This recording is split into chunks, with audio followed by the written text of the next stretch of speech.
And if we can have the guys way in the back in the hallway, if we could, it was pretty noisy back there. I don't know if we can close any doors or whatever. There are no doors, so. Okay. So, welcome. I'm Tom Kaye. I do the science end of things here. And the talk I'm going to give you today, I'm going to start off by saying I take no pleasure in giving this talk today. All right. Sometimes science goes in ways you don't expect. Sometimes those are good. Sometimes those are bad. So, if you want to come with me, we're going to go into the vortex now. And they call it a vortex for a very good reason, because you never know how it's going to spin you around and spit you out. So, today, what we're going to cover. We're going to cover an introduction to the instruments, which is not something I normally do. We're going to go into more detail in this talk than I normally do, because the information I'm presenting is going to be kind of hard to hear, so I want you to know the details on why this information came out the way it did. We're going to talk about false detections and validation of particles that we're looking at on the tie.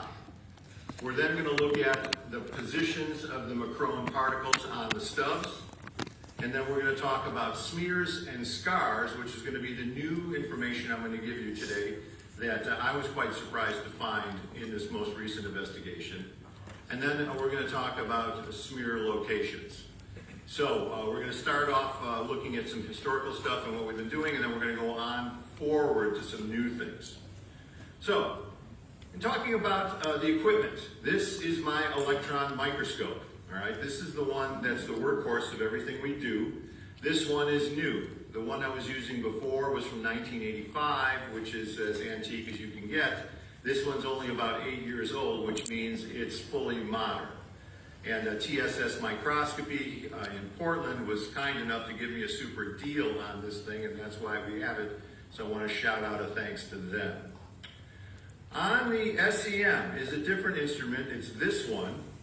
This is the elemental analyzer. So this is a separate instrument that bolts on to the electron microscope. So once we scan around and we find a particle of interest, and a lot of times these particles are about the size of a blood cell, so they're extremely small. You can't see them with your eye.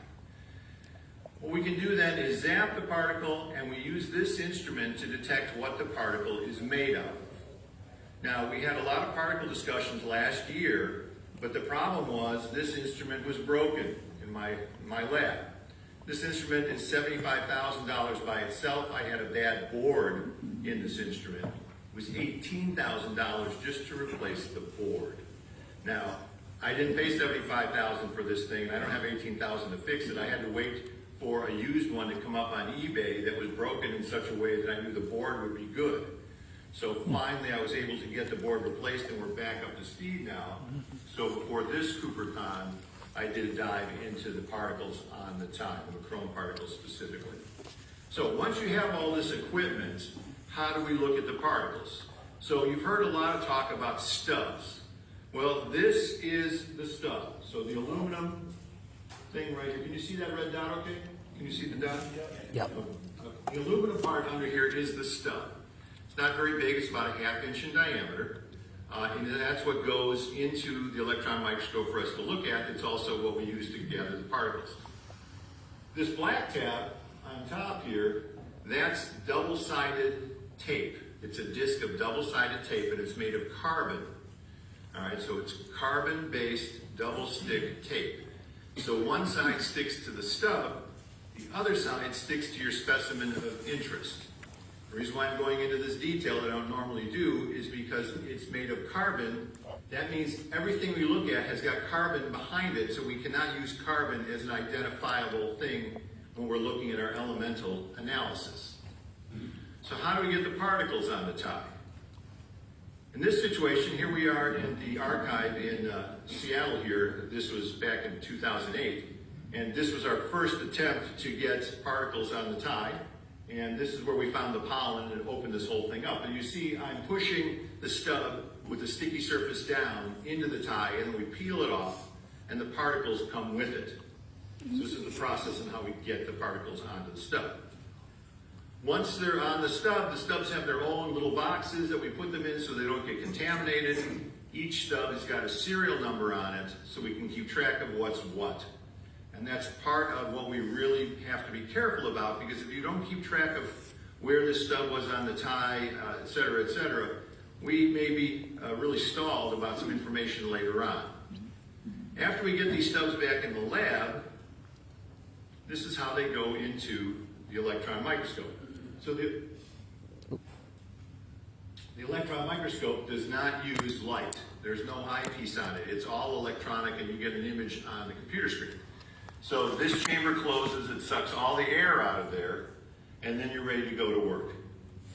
So once you find a particle, you can hit it with this instrument and say, what is this particle made out of? And what information you get from the instrument is called a peak. Do you see this here, the blue line around it? That's a peak. And this peak is aluminum. So there will be peaks all along this baseline here. And depending on where the peak is, it tells you what element you're looking at. And if you have two elements, you'll get two sets of peaks, etc. So what you have to do is you have to identify the position of the peak in order to identify what element it is. So if we look here, this is around 1.3 right here, if you can see at the bottom of the screen. If we go to a different element and we look at gold, you can see the majority peak of gold is around 2 something. So it's moved over. If we go on and we look at something like steel or iron, it's all the way over in the middle, and there's 2 peaks, right? 1, 2. That's how we know it's iron. If we go to nickel, and nickel is another problem because it turns out there's nickel wires in those carbon tabs that we use to stick the stuff on, we can't trust any nickel detections, but this is what nickel looks like, all right? 2 peaks, and they're in different positions. So, here's the problem. If peaks overlap on top of each other, you can't necessarily tell which is which. So now you're faced with a situation where you have false detections and how to validate them, right? We have over 100,000 particles with the McCrone data. And this is right out of the literature that I had to go through to understand everything that's happening here. 3 to 5% of automatic peak IDs of major elements results in blunders. That's not me saying this. This is the scientific literature. All of the McCrone data was done automatically.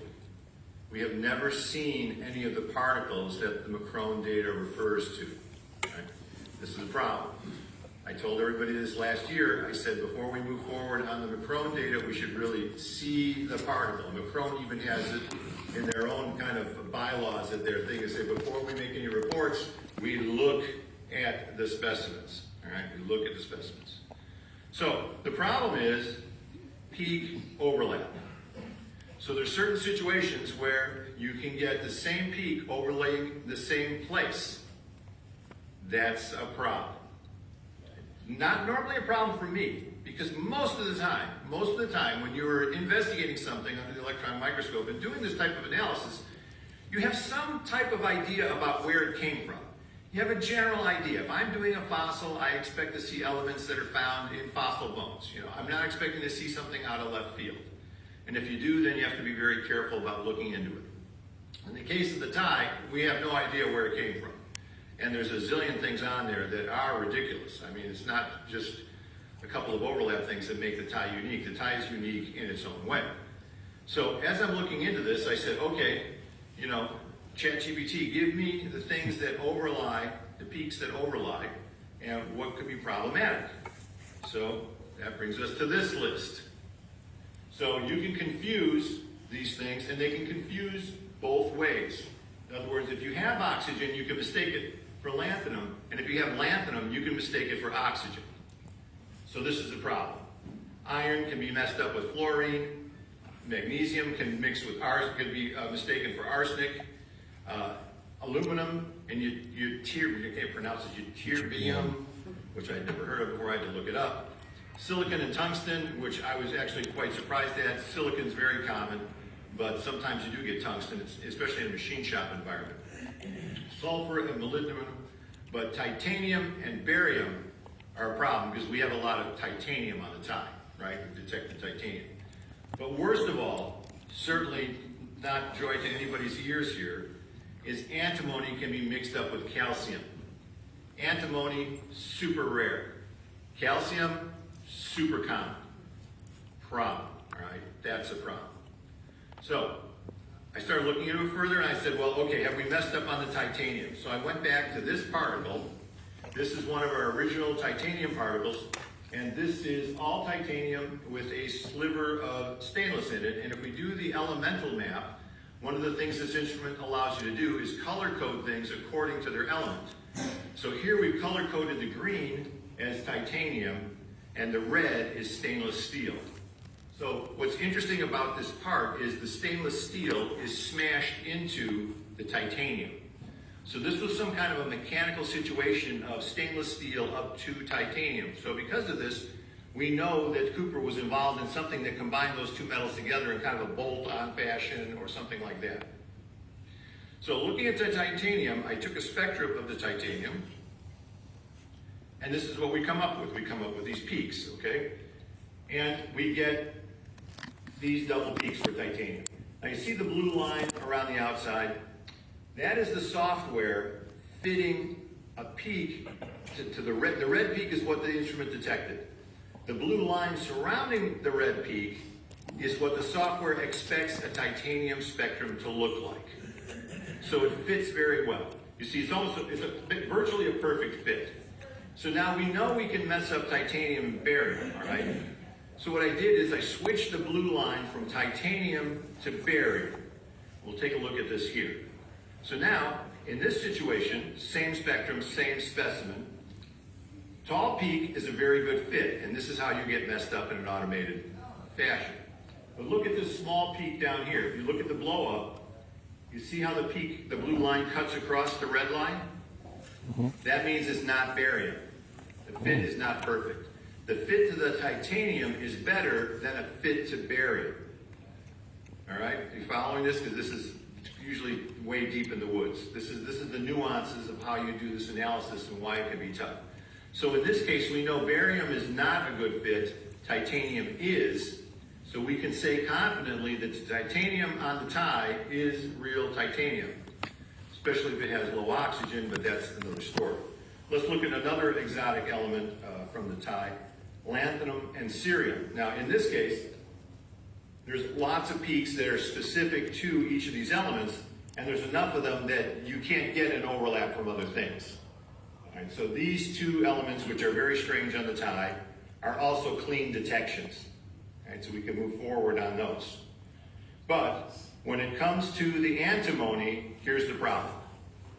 For me to go out and find the antimony on these stubs, I've got to do a scan. And I have to color code the dots to figure out what each dot is. So in this case, I did a scan and I programmed it for antimony, and see this came up blue, which means the software thinks it's antimony. Notice all the other little spots around it. There's like 10 or some antimony spots in this one little zone. Looks like a lot of antimony. But if I do the same scan and I set it up for calcium, same thing comes through. So we cannot sort out the difference between calcium and antimony, all right? So when you run into these situations, you have to go with what the most common element is.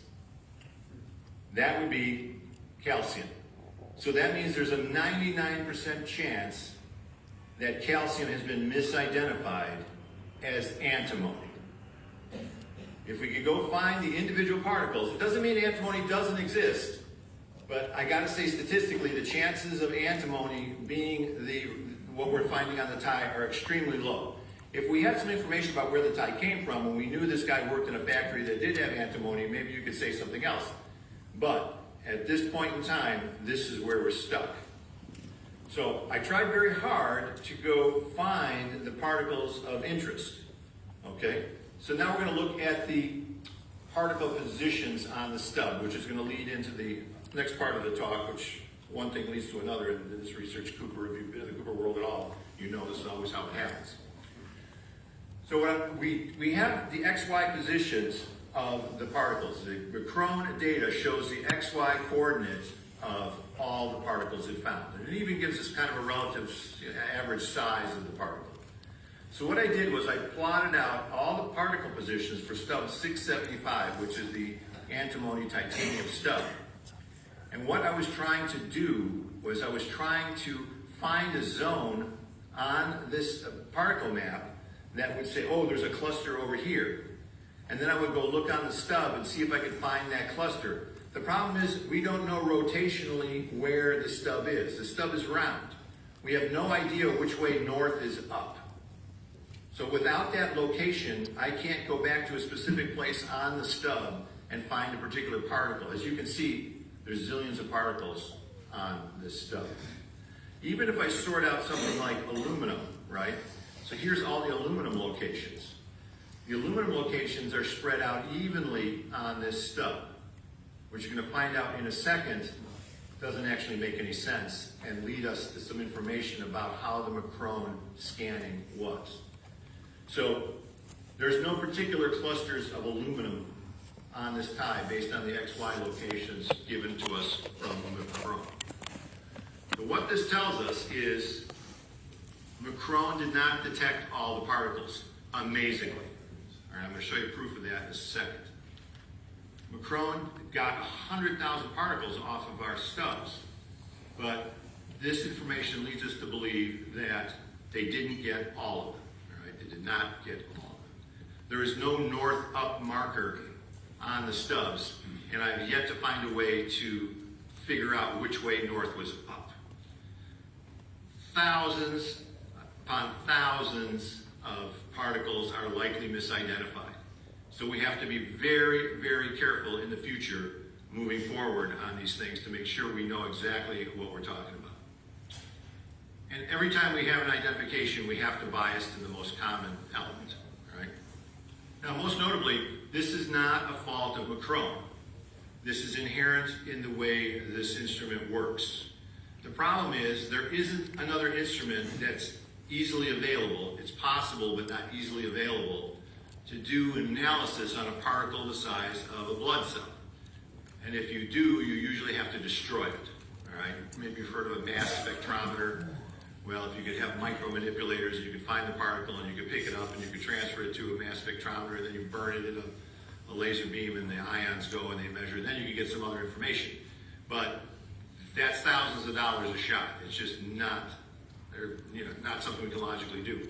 McCrone has an automated electron microscope that finds the particles and does this elemental analysis. We couldn't get where we are today without that. I did 700 on my own, and it took weeks to do it.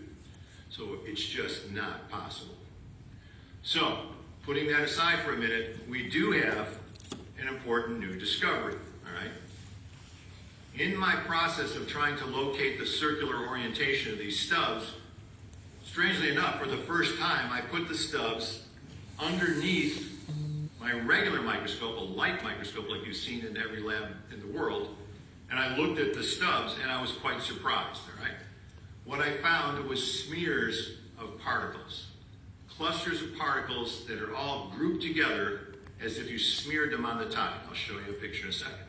The first thing I want to do is I want to discuss how a smear gets on the stub, because it's a multi-part process, multiple parts. So the number of, when I show you these smears with all the particles, you've got to multiply it by a factor of 10 or more based on where these things actually came from. So let's start out with some smuts on a, I can use it. Can you see this? You can see this, right? No, you can't. Okay, you can't see that. Cool. So if you have a machine, and this machine is making something all day, and there's grease and dust and everything flying around in this environment, you know you get crud built up on the machine. If you've ever been in a machine shop or a garage or something like that, you don't want to touch anything because it'll rub off onto your clothes. So you're very careful about that. So we've got a machine full of crap, right? So what happens? Cooper comes along with a tie. The tie rubs up against the machine, And some, but not all, of the particles transfer to the tie, all right? So you've got some subset of the particles that were originally on the machine on the tie. Now, we come along with a stub. The stub goes, sticks onto the tie, and transfers a small subset of particles onto the stub. So we've reduced the number of particles you could possibly get by many times, many times. So you'd expect there would just be a few particles left on the stub. Are you following me on this? Now here's a picture of one of the smears. There are thousands of particles in this little corner of the stub. Literally thousands of them. I mean, you can't count them. Right? This is. Hey, AV guys, can you focus this a little bit, please? Thousands of particles. Thousands. I was quite shocked to see this many particles in one small spot. This spot is probably smaller than the head of a pin. And there's a zillion particles in it. And they're all aluminum. They're all aluminum particles.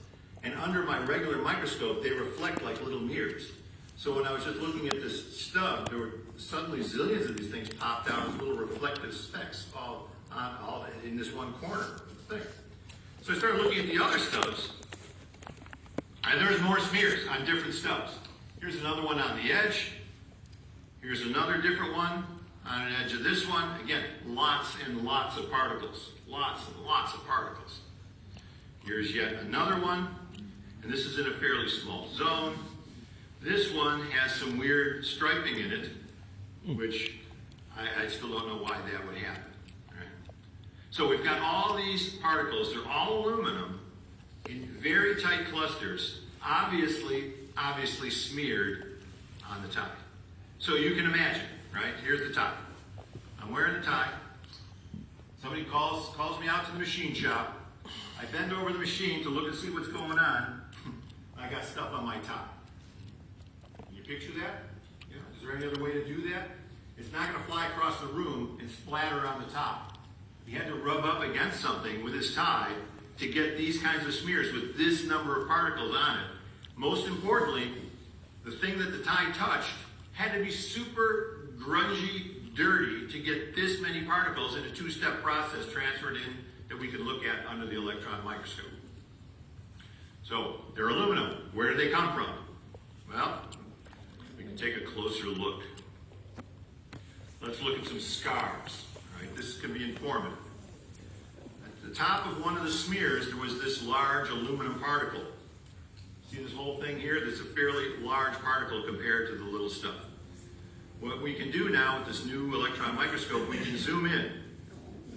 And when we zoom in, some things start to appear at the base of this aluminum chunk, right? And we can zoom in even further, and you notice how beautifully crystal clear it still is. And to note, we're at about 16,000 times magnification here. So in a regular microscope, you can only go to about 1,000 magnification. So we're 16 times better than your typical microscope you would use in a lab. And we have these furrows. I'm calling them scars on this aluminum. So this aluminum is hard. It's hard to put a scar in aluminum. And notice that these scars are not straight. They kind of waver back and forth a little bit. This is characteristic of a grinding process, where something like sandpaper or a grinding wheel has got little bits of silicon carbide or something very strong on it that's gouging away at the aluminum. So we know that this aluminum particle came from some type of grinding operation, and we know from the smear that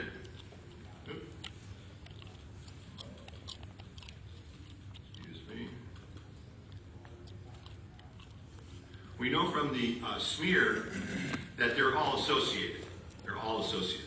If we go and we look at a couple more of these chips, we find these guys, and they have straight cuts in them. You see, these are much straighter than the other ones.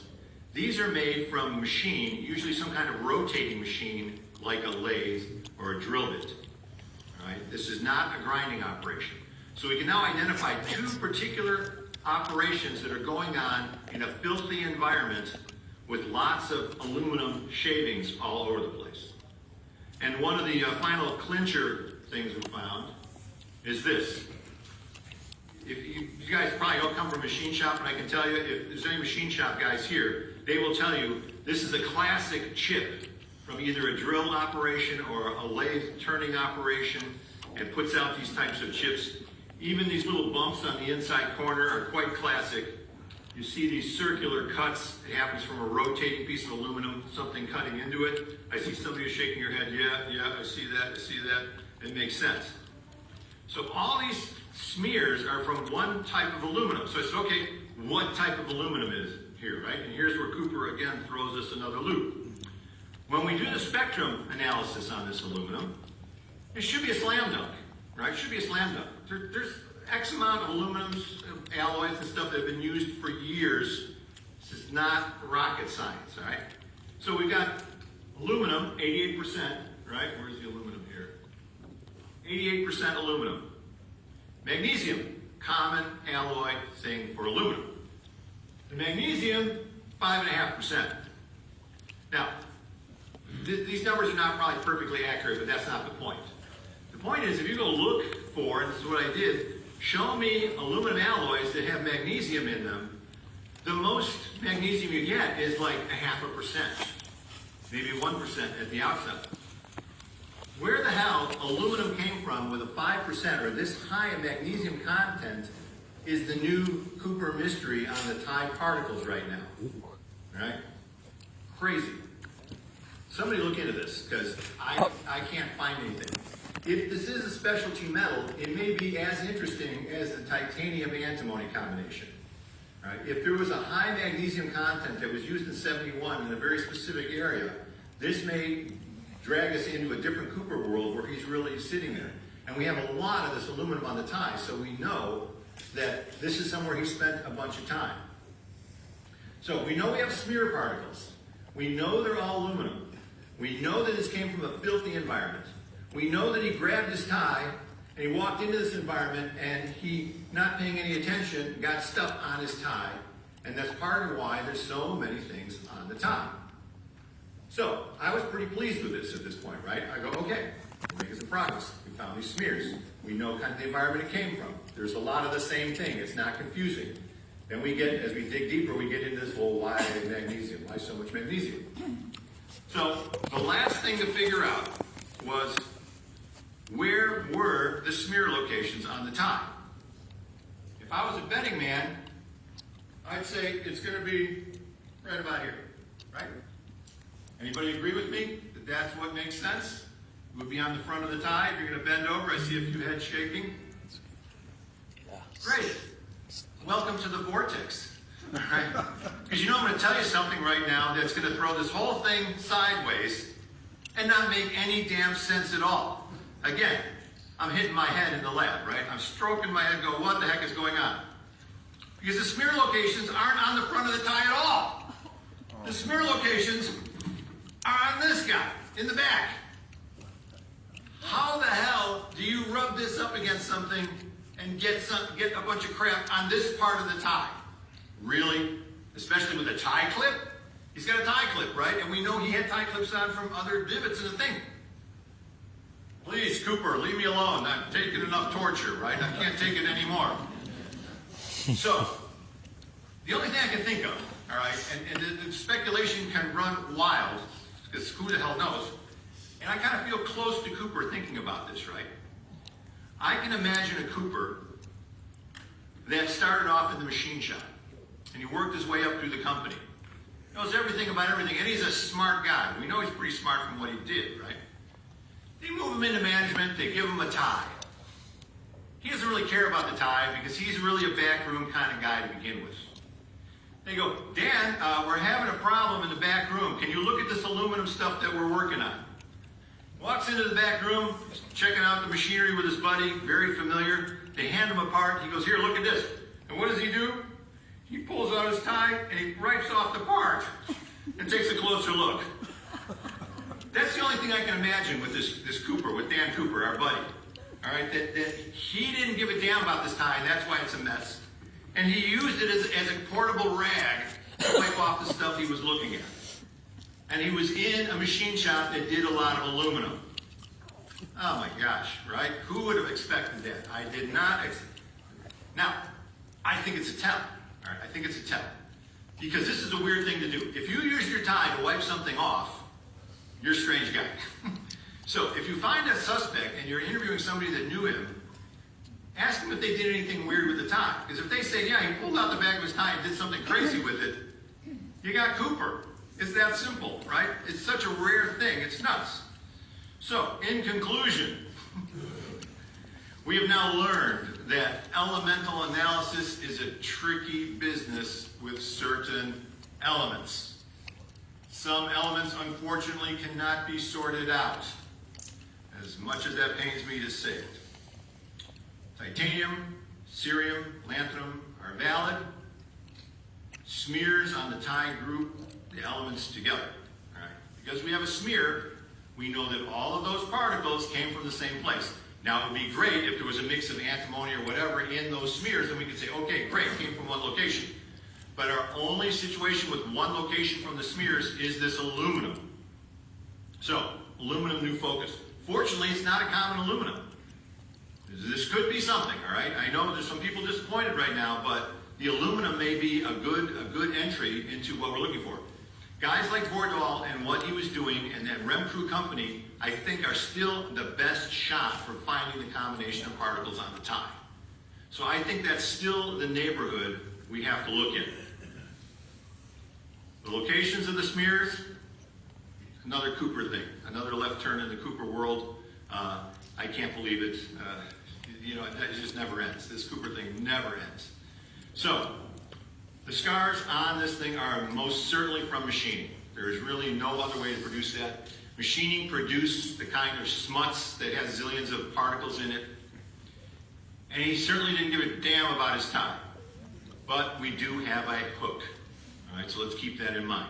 So with that, I'd like to acknowledge Larry Carr. I'm sorry he couldn't be here today, but without him, we wouldn't be here. McCrone Labs, again, it was not their fault. This is a characteristic of the instrument. They did a great job, and they did it for us for free, which we should be very appreciative of. And one last thing that I want to talk about, okay? Yeah, some of you know where we're going here. So, the Washington State History Museum down in Tacoma, many of you know that they have some Cooper memorabilia there, most notably the main chute from the plane. All right, the owner donated, I think he donated to him or sold it to him several years ago. So there was a question as to whether or not the particles on the tie came from the jet exhaust, because there's a lot of titanium, things like that in jet exhaust that potentially could have gone into the cabin while the stairs were down. All right, that's a reasonable assumption, right? Without any more data. So it would have been a simple matter to go put a few sticky stubs onto the parachute, pull them off, look at them under the electron microscope, and see what's there. And that would eliminate or reinforce that whole theory. Fairly simple thing. We tried calling the Washington State History Museum to get access to the parachute, and they, after multiple emails back and forth, and they know who I am, they know I had looked at stuff for the FBI, I'm a legitimate researcher, and they turned us down. They said, we're not letting anybody look at the chute. And they also said there's only two things in the museum you can't look at, and that's one of them. So this is quite frankly ridiculous. I've done research in museums all around the world. The museums are there to keep these things in perpetuity so they can be preserved for future research and things like that. For these guys to turn us down for this small thing, to stick a couple things on the outside of the chute, is absolutely ridiculous. So I'm publicly announcing that I would appreciate it, and I think it's in the best interest of the whole Cooper community, if you do not donate any Cooper memorabilia to the Washington State History Museum. Because it's the same as taking a picture of it and then throwing it away. Because we'll never see it again. All right, we'll never see it again. Some of this may have been caused by Cooper crazies bugging him to death, but certainly they know who the serious researchers are and the serious people are, and they're turning them down too, which makes absolutely no sense. So with that, I'll turn it over to Eric to give you some questions. All right.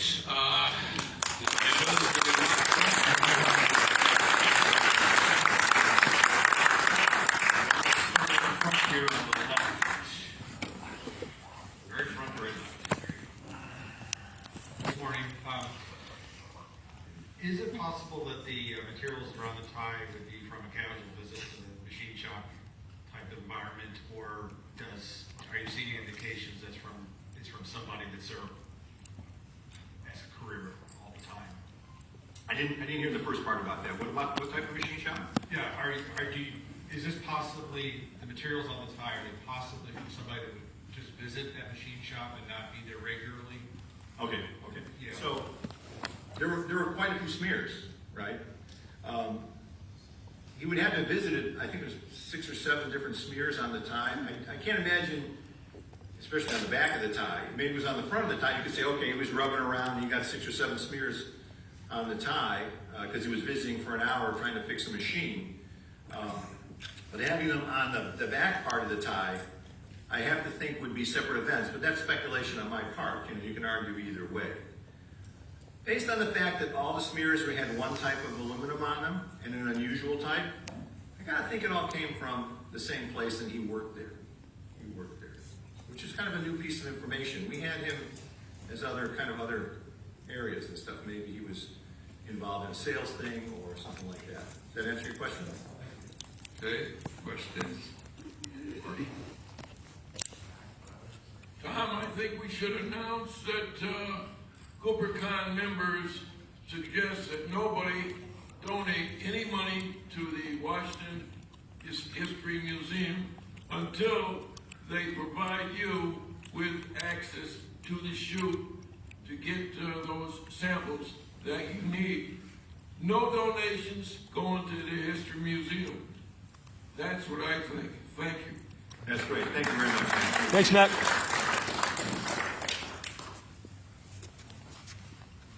All right, Mark.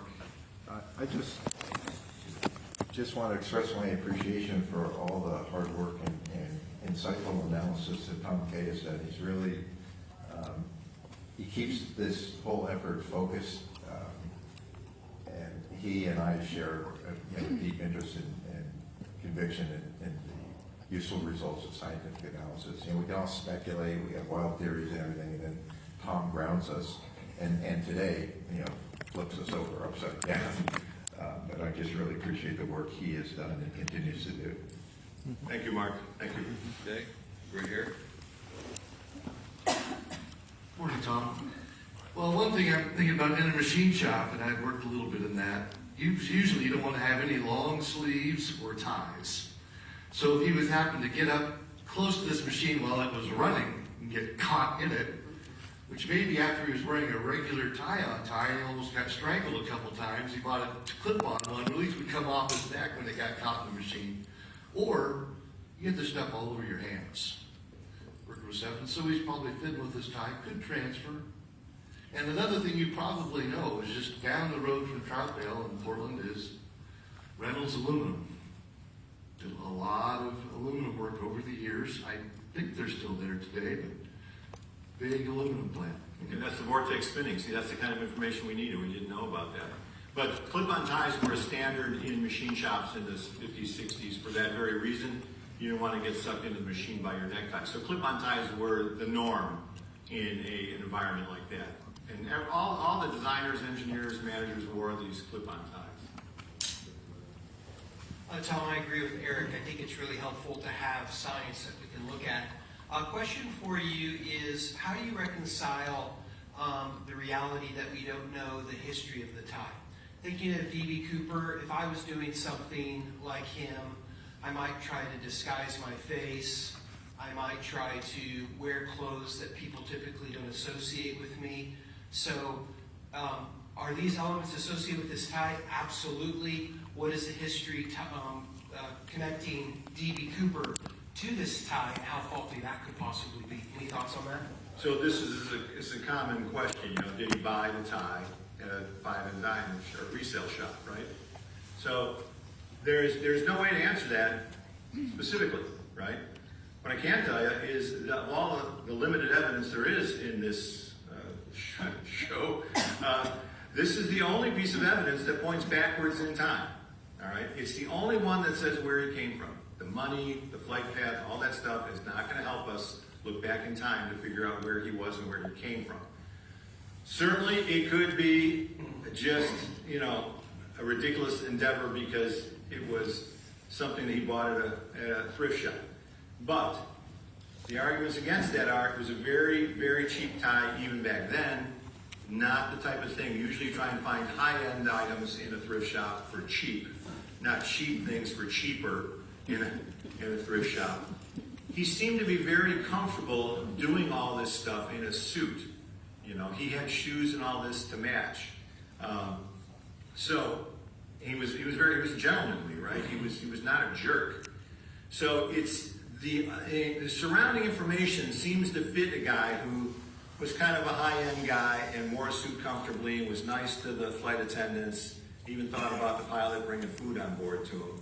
So he was probably not your typical criminal, but, you know, the tie's weird, but it's the only thing we have to go on.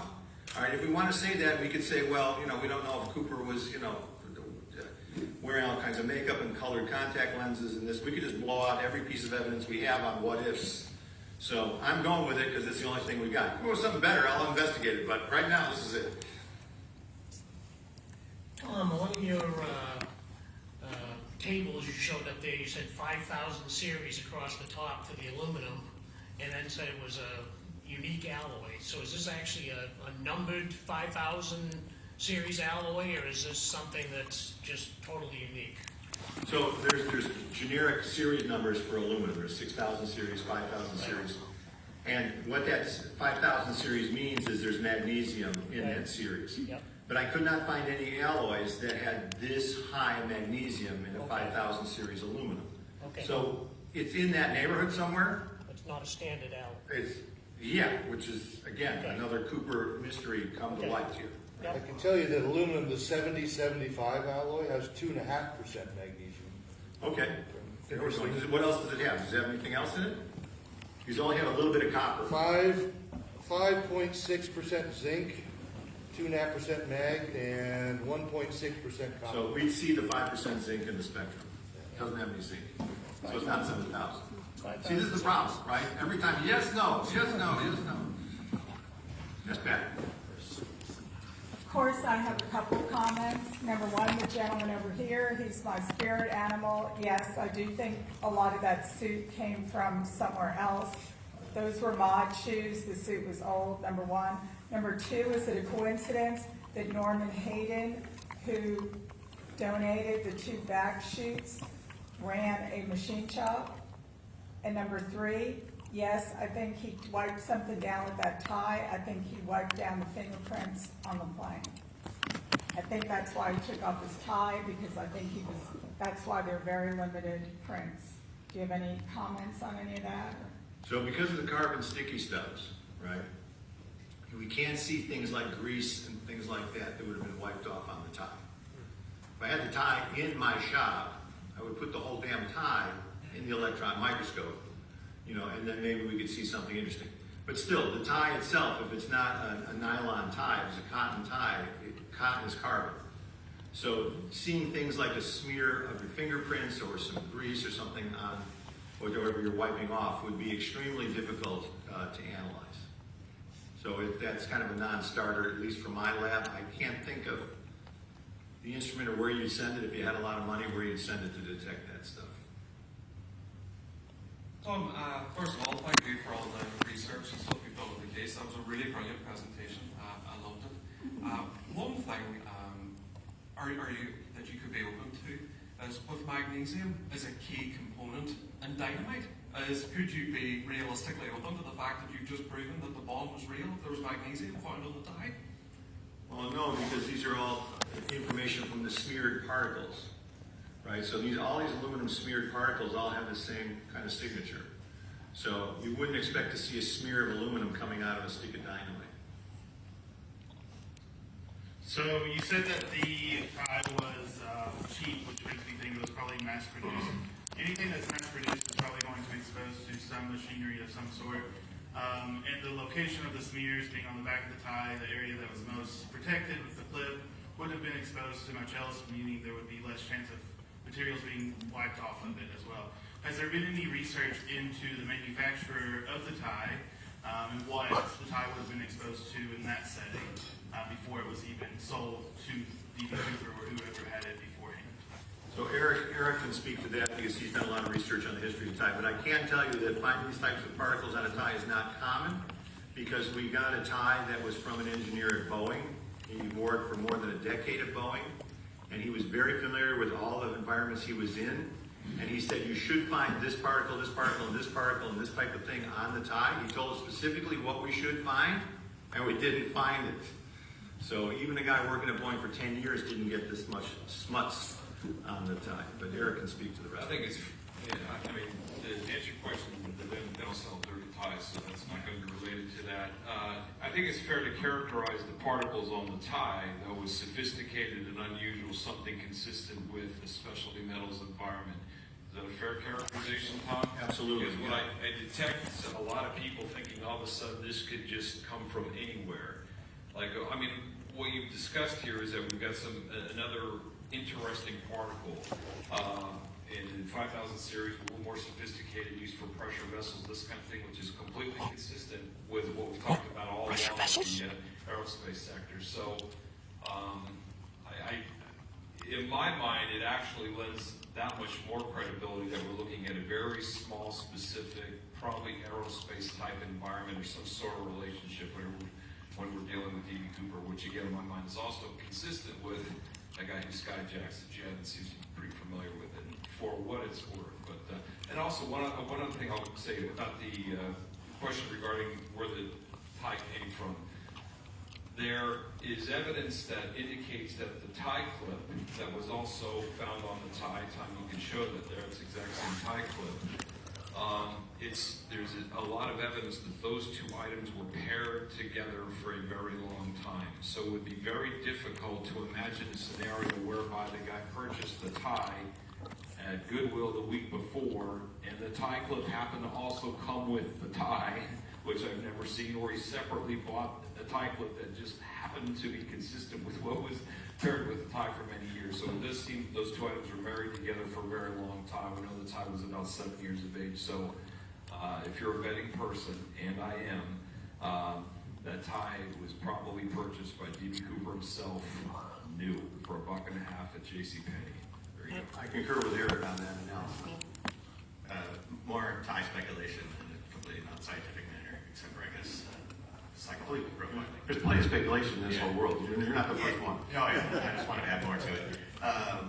To the sort of ideas that the tie was part of a costume or not part of his daily wear, right?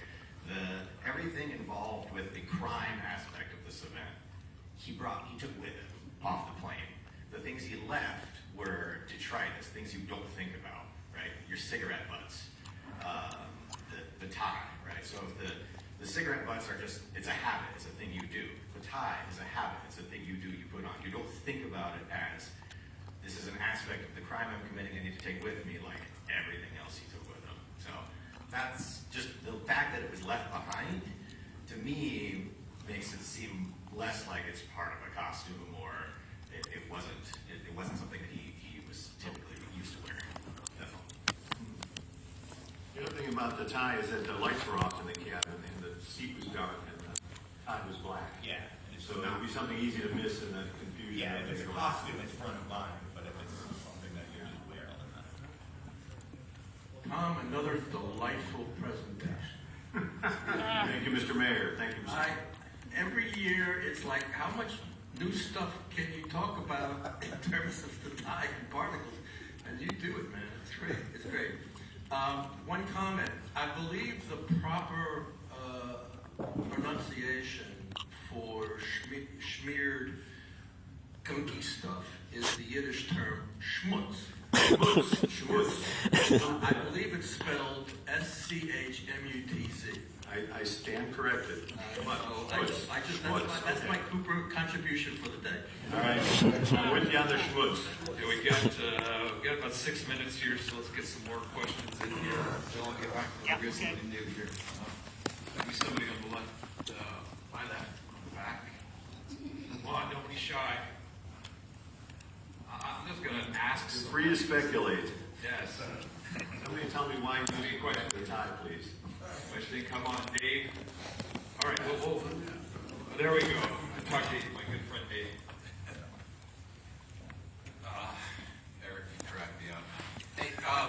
Great presentation, Tom. I feel Thanks, Dave. dumb every time you talk. So, what are next steps? What do you think? You know, this is kind of, we're going to be talking about this. Going to be a bunch of different conversations. But I'd be curious what you recommend. Well, what I do here is I flip the coin over and see what's underneath it. Now I'm going to wait for you guys to do some work on this, right? You can figure out where that aluminum is coming from, or what else we may need to do to identify it further. That's where we're at. Least my equipment is fully up to speed now, so we can maneuver around these issues, and we know where these smears are. So one of the things I didn't roll back around to is that you saw how densely packed those smears were with aluminum particles. But when I showed you the XY locations of all the particles, those high density smear locations didn't come up in the XY location graph that I did, right? But I was expecting when you see all those smears, I was going to find the smears by printing out the XY locations. There'll be a whole clump in one corner here, and now we can identify the rotation of the stuff. But it didn't do that. The backstory on that is that McCrone didn't get all the particles. So there are more particles on the tie we may know nothing about, and it could be weird stuff. There's a lot of these phosphors on the tie, this strontium and yttrium and things like that are also very kind of rare, and so far they're holding up in the analysis. So work on the aluminum, give me a little breather here, and if you come up with something on the aluminum, we can go back into the smears and take a closer look. Hi. I was wondering if I could see the nomenclature again. Go to the home page, was it? Which one did you want to see? Where you have the percentage or... Oh, the first page with the title? That one? No, where you have the percentage of the, the micromillimeters, whatever, of The aluminum? Magnesium? Oh, the aluminum magnesium.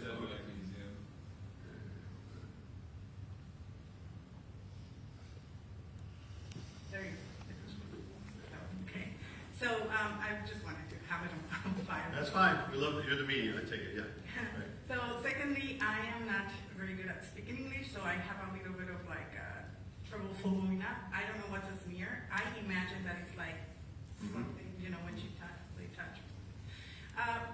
And I think you've answered these, but I wanted to have it a little more clear and on camera. And of course, I'll ask you permission later, and if not, I won't post it, or use it. So you are saying that there's a lot of aluminum, all of these, but there is no, do you have anything that's like human, like DNA? So yeah, the question is there anything human that we can identify as a human residue of some sort on the tie? Human residue is all carbon, unless I drag a bone out of your body, right? So the carbon we can't see. Oh, so that's a problem? Yeah, because the carbon tape masks it all. To compare DNA with DNA. So DNA is a whole separate process and a separate type of lab that doesn't, I don't do DNA in my lab, it's a separate thing. We have tried to do DNA, the FBI has tried to do DNA on the tie. They've come up with things that are not 100% useful. They come up with partial matches and stuff that's not been useful so far. So the only way to get DNA would be like from bones or blood or... A hair, there's a hair out there somewhere. If we could find the hair, that would be great. There's a hair in a microscope slide that's been lost. What about that part, that when he, in the back of where he was, do they have that or they don't have it? They don't have the seat, but they have hair from the seat. They do have hair? Well, they found a hair and the hair's been lost. We're working on the DNA here. Let me get the hair way in the back here.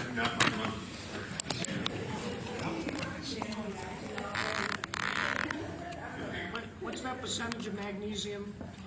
I'm a teacher, so no one was raising their hand. I thought, okay, I'll say something so y'all can think of a better question along the way. I was just going to say a comment, I guess, I suppose a third, but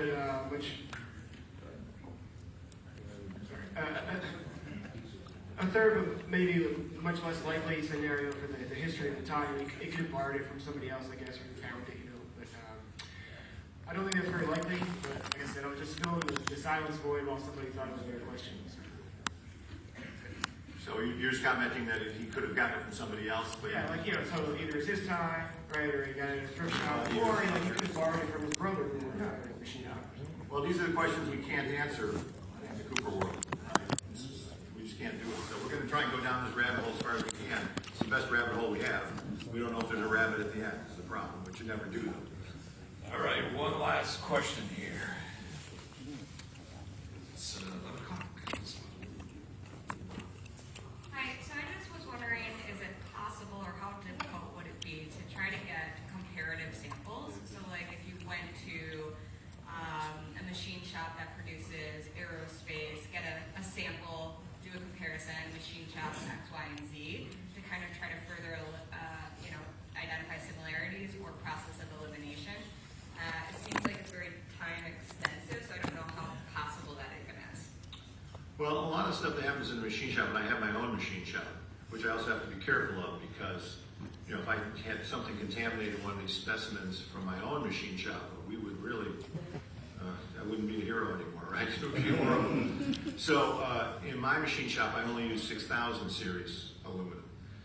This stuff is not, like the type of aluminum is not, it's not rocket science, right? It's very well known. There's a great history on it. As long as my instrument can analyze the various components in the aluminum, we can have a very good idea of what it is. And it would not do much good to go compare it to something else that we already know about.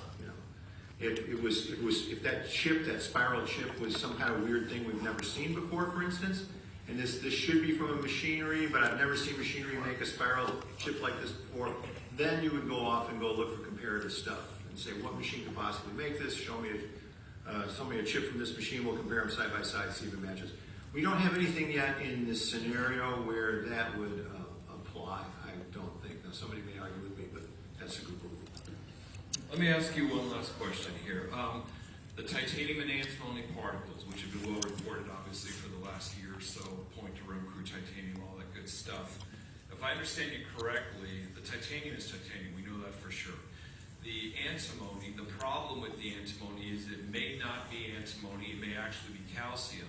And by default, you're saying as a scientific matter of fact, you generally defer to the more popular particle, which in this case would be calcium. So it may be titanium and antimony, but it also may be titanium and calcium. Is that a fair characterization? Yes. Is that exactly what you're saying? So, can I say positively it's not antimony? No. I can positively tell you that the odds say it's calcium, not antimony. So if you're a play the odds kind of guy, then you got to go with calcium. If you want to go to the 100 to 1 shot, which Eric knows all about, then because I don't say that because of the particle, I say that because of his professional life. He understands odds very well. Then yeah, you can try for it. I would love to find the particle, right? If I could find the particle, I could probably tell you definitively. Now, there's one more thing I should mention that I didn't go into in the talk because I just didn't have enough time. But one of the ways we identify titanium as a metal is if there's no oxygen in the particle, right? This is one of the IDs for what we did here. It's looking like the matches, when you strike a match, you've seen little crap come off matches while it's burning, it flicks off little things. Well, that flame of the match, inside that flame, there's no oxygen. The oxygen's all being burned away. If a piece of that match head comes off and cools inside that flame, it's cooling in a no oxygen environment. And it'll cool down into a cinder, but that cinder will have no oxygen. And reviewing some of the older stuff we did, if you look on the Citizen Sleuth's website, you will find what we call the bathtub particle. All right, it looks like a bathtub. It does not look like a slab of metal, which is what I showed you with the one with the green and red particle. That looks like a slab of metal. This thing looks like a bathtub, and its signature is as titanium with low oxygen. What we now think that that's titanium oxide that is very common in match heads. That when it burned, it became molten, and then solidified into the bathtub particle inside the flame, fell onto the tie, and now we see it as a low oxygen titanium. So we think because of the particle mixes of matches, which we know we did a lot of, that it could confuse the issue. So we really have to see the particle and see what it looks like before we can make any kind of definitive statements about it. Well, there you have it, ladies and gentlemen, one of the rock stars of the deep. done. Woo!